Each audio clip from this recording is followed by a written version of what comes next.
The Mask Singer Myanmar Season 3ပြိုင်ပွဲအစကနေ Group ABC အုပ်စုရဲ့ Semi Final အဆင့်ထိတက်လှမ်းလာခဲ့တဲ့ Group A ကဂျေးမုံလူသားနဲ့ Group C က Strawberry တို့ရဲ့အဆိုစွမ်းရည်ကအမခန့်ဖြစ်ရုံသာမက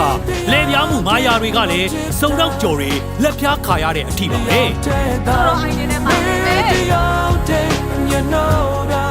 ခဏ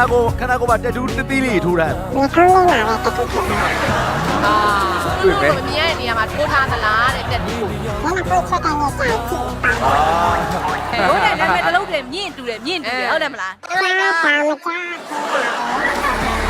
She's on the Yoshi, she's on the Yoshi, baby, be a come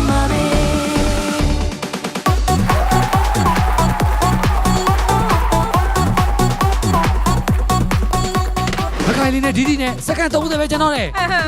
ဘာနဲ့လေ ဒီတကယ်တည်းလေ ကျွဲဆိုဘူးလားဒါမှမဟုတ် ကျွန်တော်ရဲ့ရင်းအောင်ရဲ့လေအရှင်ကလည်းပြောတယ်မှာ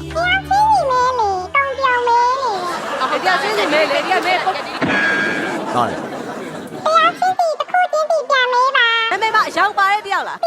ဟာ နာမည်မှာပန်းပါတဲ့တယောက်လား နာမည်ပါလာနာမည်ပါလေဟာ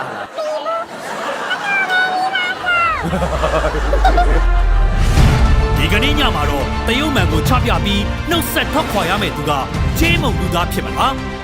Strawberry ဖြစ်မလား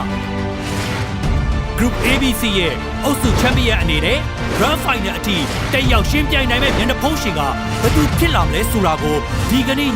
Semi Final အဆင့်ရှင်းပြိုင်ပွဲကြီးကနေအဆုံးဖြတ်ပေးသွားမှာပဲဖြစ်ပါတယ်ခင်ဗျာ